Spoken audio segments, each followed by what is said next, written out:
নমস্কার সকলকে। আজকে আমি বানাবো স্পাইসি এগ উইথ পটেটো কারি। আমি ডিম আলু সেদ্ধ করে নিয়েছি। এখানে আছে পেঁয়াজ কুচি, রসুন, কাজু বাদাম, শুকনো লঙ্কা, টমেটো কুচি। এবার গ্যাসটাকে জ্বালিয়ে নেব। এরপর এর মধ্যে তেল গরম হতে দেব। তেল গরম হয়ে গেলে এর মধ্যে একটু লবণ, একটু হলুদ দিয়ে দেব।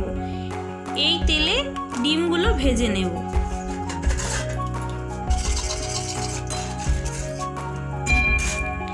এরপর একে একে ডিমগুলো দিয়ে ভেজে নেব।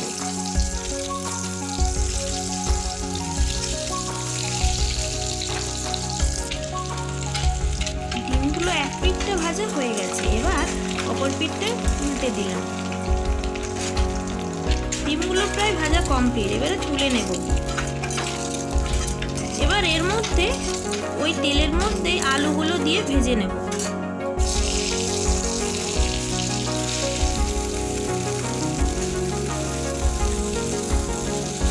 আলুগুলো প্রায় ভাজা এক পিঠটা কমপ্লিট। এবার অপর পিঠটা ভেজে নেব।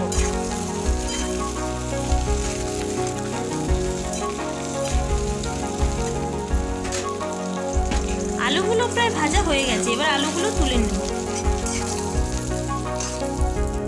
এবার ওই তেলের মধ্যেই রসুন, শুকনো লঙ্কা, পেঁয়াজ কুচি দিয়ে হালকা করে ভেজে নেব।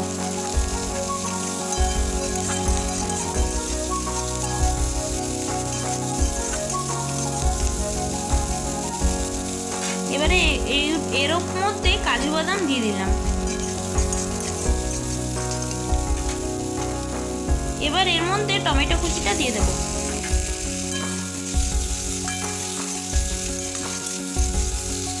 এরপর একটু হালকা ফ্রাই করে এর মধ্যে গোলমরিচ দিয়ে দিলাম। এগুলো প্রায় ভাজা হয়ে গেছে। একটা মিক্সিং বলে তুলে নেব।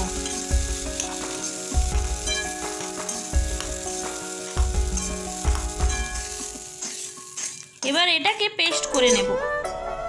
পেস্ট করা হয়ে গেছে। এবার কড়াইয়ে আবার তেল দিয়ে এর মধ্যে ফোড়ন দিয়ে দেব। এবার পেস্টটা দিয়ে দেব।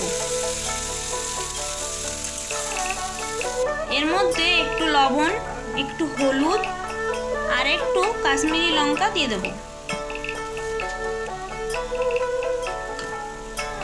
এরপর ভালোভাবে মশলাটা কষে নেব। 3 থেকে 4 মিনিট মশলাটা আমি কষে নেব।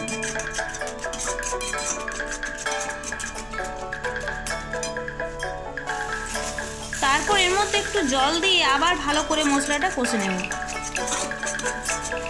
মশলাটা যখন কষা কমপ্লিট তখন এর মধ্যে জল দিয়ে দেব। জলটা যখন ফুটে উঠবে তখন আলুগুলো দিয়ে দেব।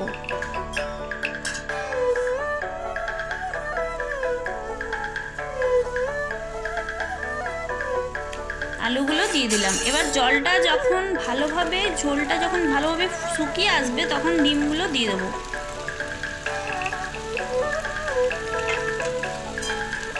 এরপর ভালোভাবে মশলাটা নেড়ে নেব।